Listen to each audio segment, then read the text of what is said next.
الحمد للہ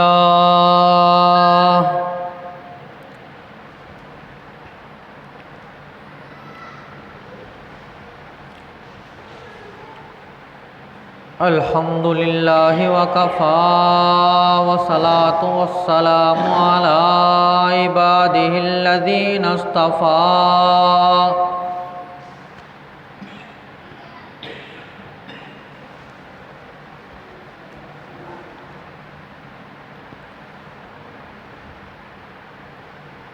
اما بعد فاعوذ باللہ من الشیطان الرجیم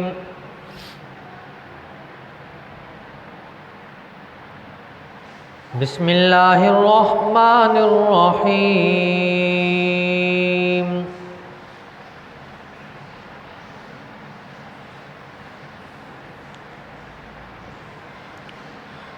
اولئک علی ھدی من ربہم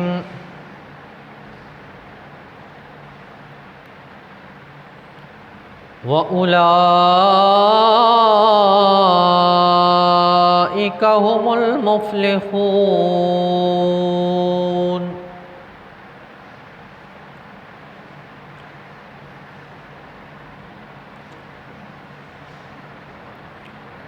آمنت باللہ صدق اللہ العظیم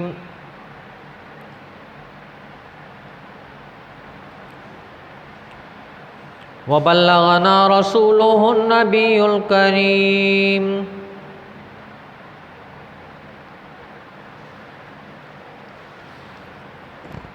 ونحن على ذلك لمن الشاہدین والشاکرین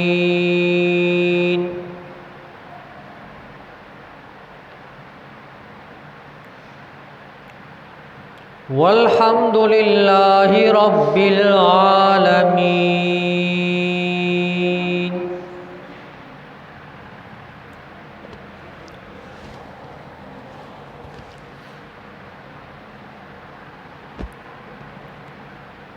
قابل صد احترام و تکریم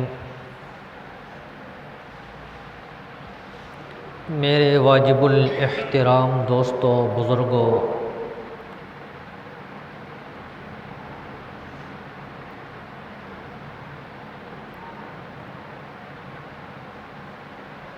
عزیز نوجوان ساتھیوں،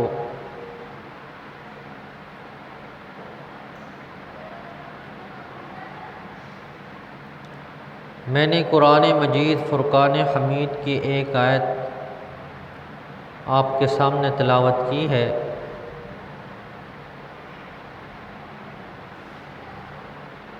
دعا ہے کہ اللہ رب العزت مجھے حق اور سچ کہنے کی توفیق عطا فرمائے۔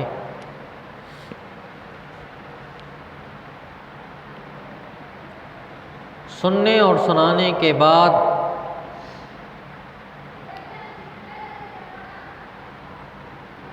مجھے بھی اور آپ کو بھی عمل کرنے کی توفیق عطا فرمائے۔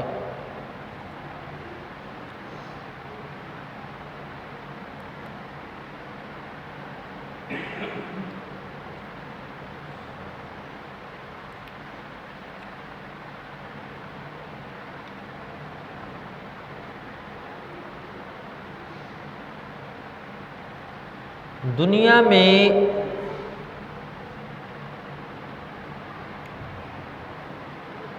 ہر انسان یہ چاہتا ہے کہ میں کامیاب ہو جاؤں، میں فلاح پا جاؤں،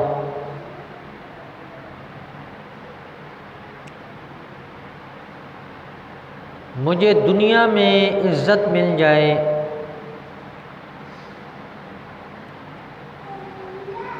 اور دنیا میں مجھے مقام ملے،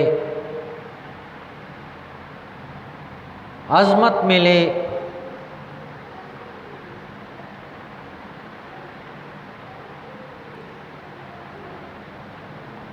اس کے لیے انسان طرح طرح کی کوششیں کرتا ہے۔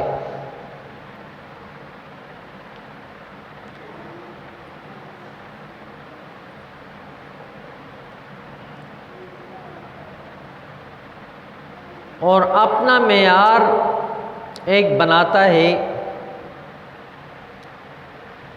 کہ جب میں اس معیار تک پہنچ جاؤں گا تو میں کامیاب ہو گیا،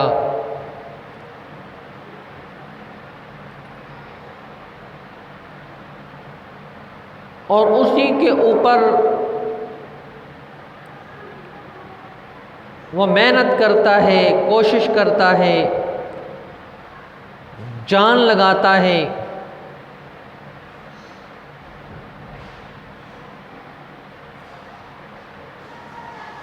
لیکن اللہ رب العزت نے کامیابی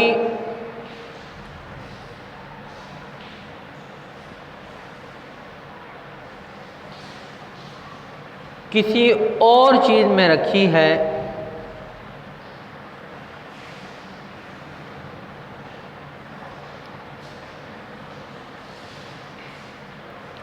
اور اللہ رب العزت نے کامیاب لوگوں کی نشاندہی فرمائی ہے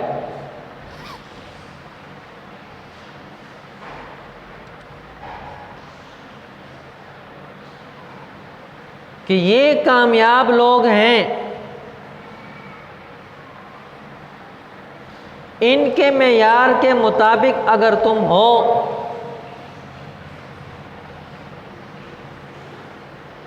تو تم دنیا میں بھی کامیاب ہوگے، آخرت میں بھی کامیاب ہوگے۔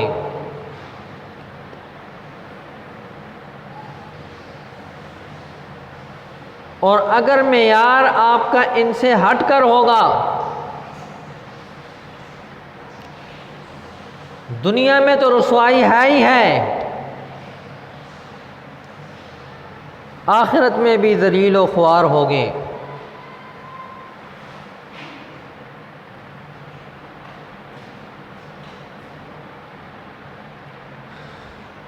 اللہ رب العزت نے بتایا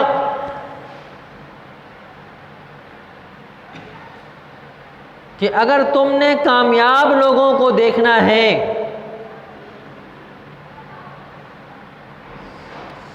فلاح پانے والے لوگوں کو دیکھنا ہے،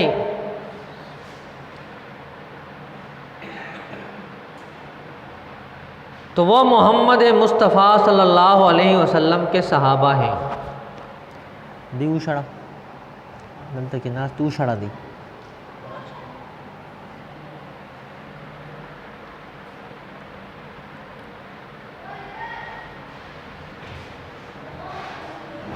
دنیا کے اندر کوئی کسی کا کہہ دے یہ کامیاب ہے تو لوگ مان لیتے ہیں بھائی اس شخص نے اعتماد سے کہا ہے کہ یہ کامیاب ہے۔ علاقے کا بڑا کہہ دیں یہ کامیاب ہے، لوگ مان لیتے ہیں جی یہ کامیاب ہے۔ علاقائی سطح پہ کسی کو کہہ دیا جائے یہ کامیاب ہے، لوگ کہتے ہیں جی فلاں نے کہہ دیا ہے یہ کامیاب ہے۔ تو وہ کیوں نہیں کامیاب جن کے بارے میں اللہ رب العزت خود فرماتے ہیں اولئک ھم المفلحون، یہی لوگ کامیاب ہیں۔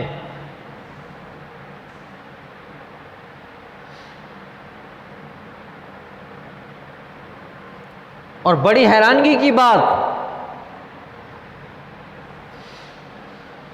کبھی ہم نے غور نہیں کیا، صحابی رسول دشمن کے مقابلے میں ہے، لڑائی میں ہے، تلوار نکالی ہوئی ہے اس کے مقابلے میں ہے، اس کو تیر لگتا ہے، وہ کہتا ہے فزت برب الکعبہ، رب کعبہ کی قسم میں کامیاب ہو گیا۔ اب دشمن کہتا ہے میں دیکھ رہا ہوں اس کو تیر لگا ہے، خون نکلا ہے،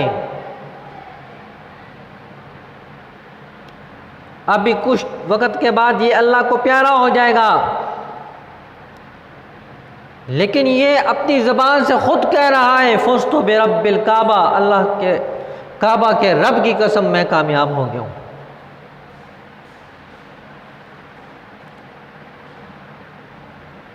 تو کہنے لگا مجھے یہ بات سمجھ نہیں آ رہی تھی، جب میں نے اسلام قبول کیا تو مجھے پتہ چلا کہ یہ کامیابی کیا تھی۔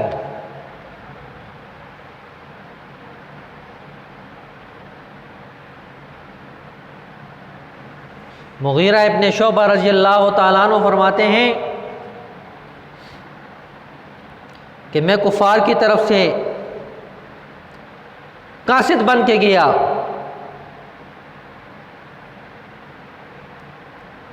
نبی پاک صلی اللہ علیہ وسلم کے پاس، میں ادھر باتیں کر رہا ہوں، ساتھ ساتھ صحابہ کے حالات چیک کر رہا ہوں، یہ صحابہ کیا کر رہے ہیں۔ آپ صلی اللہ علیہ وسلم پانی مانگتے ہیں، صحابہ دوڑ پڑتے ہیں کہ سب سے پہلے پانی لے کے میں پہنچوں۔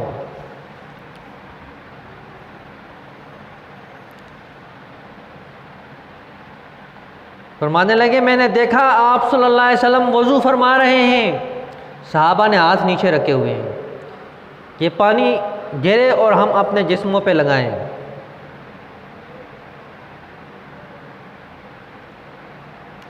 لحاف پھینکا، صحابی نے ہاتھ آگے کر دیا،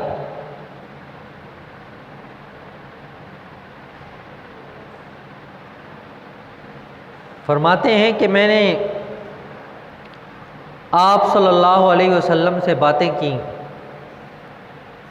تو میں نے کہا یہ جتنے بھی آپ کے ساتھ ہیں نا، مشکل وقت میں یہ بھاگ جائیں گے،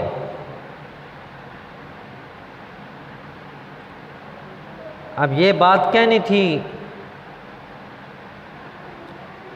کہ ابو بکر صدیق رضی اللہ تعالیٰ عنہ نے بڑا سخت جملہ کہا، کہا تم جاؤ اپنے بتوں کی شرمگاہ کو چاٹو، تم نے یہ الفاظ منہ سے نکالے کیوں ہیں؟ اس نے پوچھا یہ کون ہے؟ آپ صلی اللہ علیہ وسلم نے فرمایا ابن قحافہ ہے۔ صدیق اکبر رضی اللہ تعالیٰ عنہ کے والد کا نام لیا۔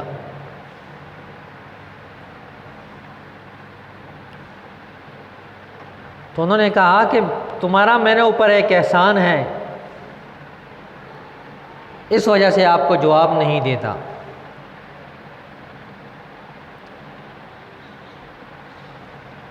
آپ صلی اللہ علیہ وسلم کے سامنے اس نے بات کی اور فوراً صحابی نے جواب دیا۔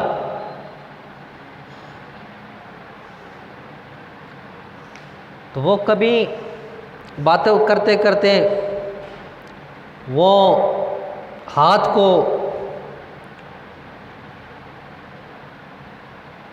نیام کو کبھی کبھی قریب لے جاتا، رسول اللہ صلی اللہ علیہ وسلم کی داڑھی مبارک کے قریب، احتراماً کسی بڑے سے بات کرتے ہیں تو اس کی داڑھی کو ہاتھ لگاتے۔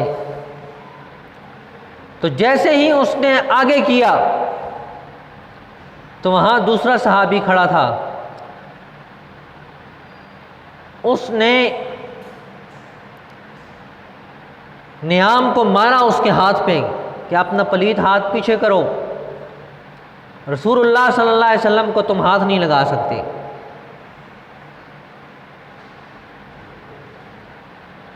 وہ فرماتے ہیں کہ میں اس وقت سمجھ گیا کہ ان کا مقابلہ کرنا مشکل ہے،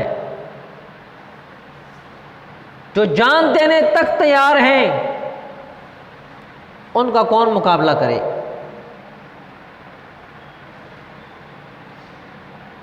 ان لوگوں کے لیے اللہ رب العزت نے فرمایا اولئک هم المفلحون،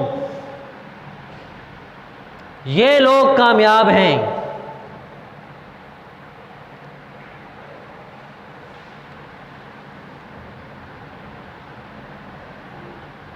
اور کامیابی انہی کے مقدر میں۔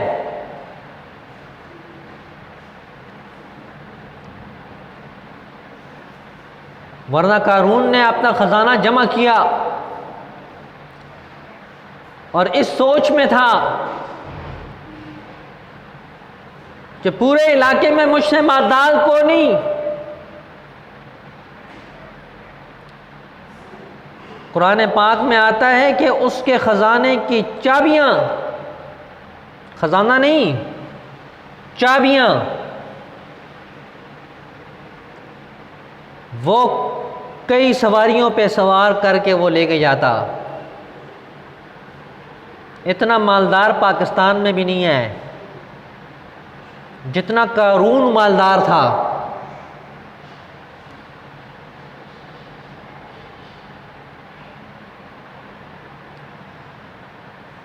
خزانوں کی چابیاں وہ سواریوں پہ لاد کے لے کے جاتا، تو اس کا خزانہ کتنا ہوگا.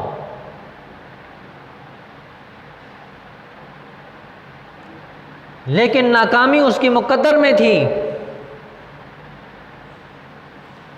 موسیٰ علیہ السلام سے کہنے لگا آپ مجھے اس لیے تباہ کرنا چاہتے ہیں کہ میرا خزانہ بچ جائے اور وہ تو استعمال کر لے. اب دیکھو کتنی گھٹیا سوچ تھی.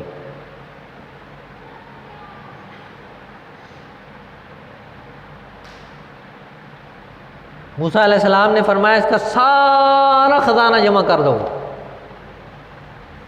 وہ لا کے اس کے سر پہ رکھ دیا. اپنے خزانے کے ساتھ ہی وہ چلا گیا. کہا اپنے خزانے کو لے جاؤ. اور آج تک زمین کے اندر دھنستا چلا جا رہا ہے. اس نے کہا میں کامیاب ہوں. اور یہ بھی نہیں، یہ جو سادے سادے مسلمان تھے وہ کہتے تھے کہ اللہ ہمیں بھی ایسا بنا دے. تو وہ مسلمان کہتے ہیں ایسے دعا مت کرو.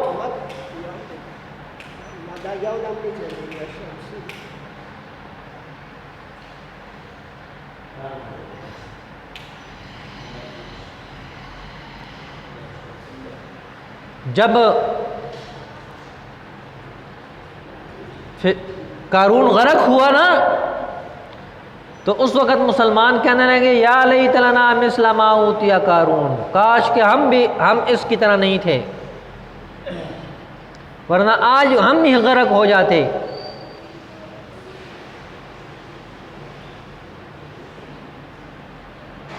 اللہ نے ہماری مدد کی، ہمیں ایسا نہیں بنایا.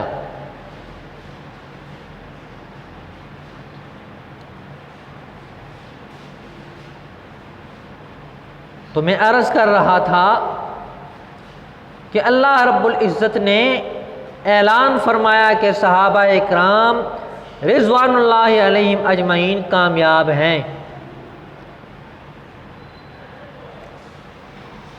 دنیا میں بھی کامیاب، آخرت میں بھی کامیاب.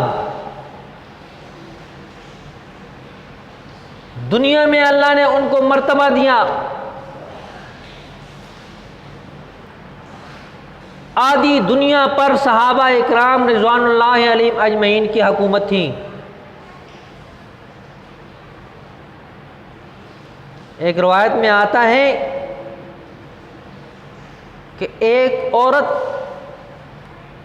سونے جواہرات سے لدی لدائی گھر سے چلے گی،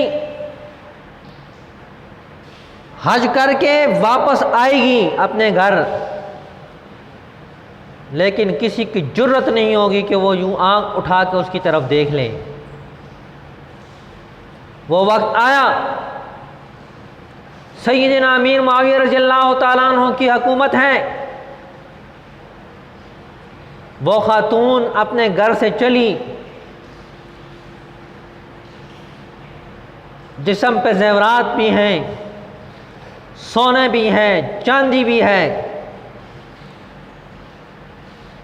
راستے میں ہر طرح کی جگہ آئی، لیکن کسی کی جرت نہیں تھی کہ اس کی طرف آنکھ اٹھا کے دیکھے.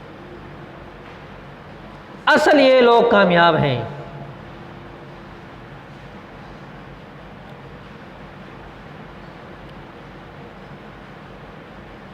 اور ان کے بارے میں کہا اللہ رب العزت نے کہ یہ لوگ کامیاب ہیں، اور اللہ نے سرٹیفکیٹ ان کو دیا اولئک هم المؤمنون حقا۔ ورنہ آج تو بہت سارے کہتے ہیں جی ہم مومن ہیں، ہماری جماعت مومنین کی جماعت ہے، اور کام سارے کافرین کے ہوتے ہیں، نام مومنین والا اور کام سارے کافرین والا۔ اللہ نے فرمایا اولئک هم المؤمنون حقا، سچے مومن یہی جماعت ہے، جو بات دل میں ہے وہی زبان پہ ہے، جو بات زبان پہ ہے وہی دل میں ہے، یہ نہیں کہ دل میں کچھ اور ہے زبان پہ کچھ اور ہے۔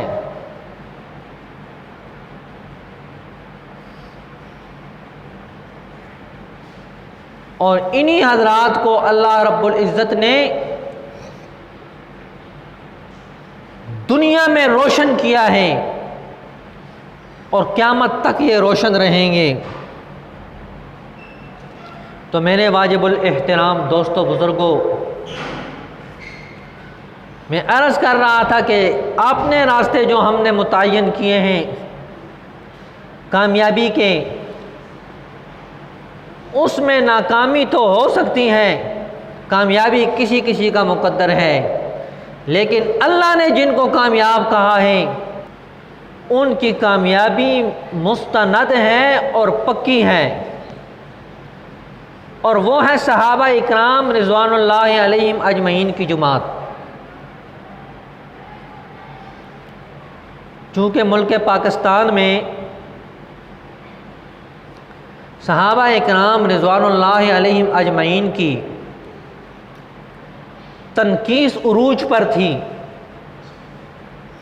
صحابہ اکرام کی غلطیاں نکالی جاتی تھیں، یہاں تک کہ صحابہ اکرام کو علی اعلان برا بھلا کہا جاتا تھا۔ تو اس وقت 1985 میں جنگ کے علاقے سے ایک جوان وہ اٹھا اور اس نے ایک تحریک پیش کی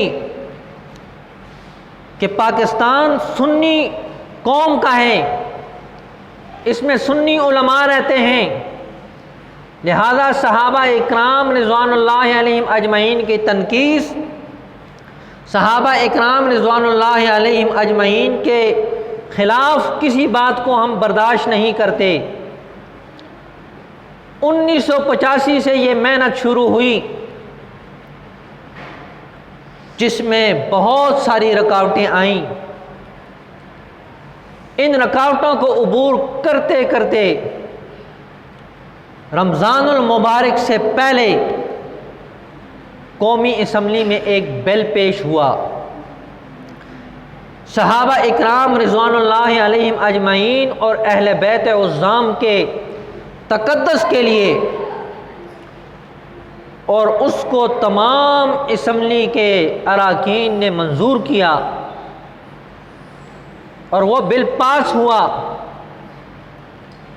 اور کچھ ہی دن پہلے وہی بل جس کو مولانا اعظم طارق شہید رحمۃ اللہ علیہ نے پیش کیا تھا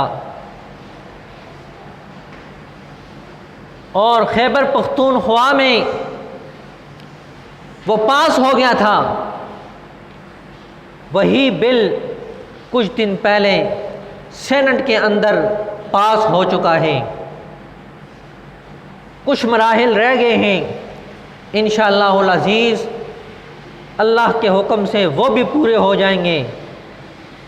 پھر جب یہ بل قانونی طور پر پاکستان کا قانون بن جائے گا تو انشاءاللہ العزیز کوئی بھی شخص کسی صحابی کے بارے میں، چاہے وہ صحابی ہو یا اہل بیت میں سے ہو، ان کی نہ تنقیص کر سکے گا، نہ ان کے خلاف کوئی بات کر سکے گا، نہ ہی اشارتاً اور نہ ہی قیانت۔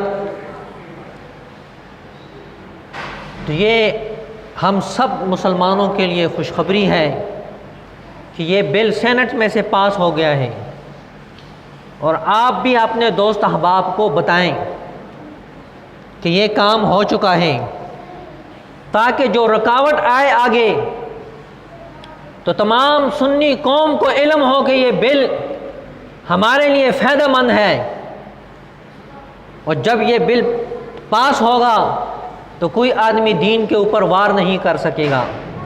دعا ہے کہ اللہ رب العزت مجھے بھی اور آپ کو بھی صحابہ اکرام رضوان اللہ علیہم اجمعین کے نقش قدم پر چلنے کی توفیق عطا فرمائے۔ وما علینا الا البلاغ المبین۔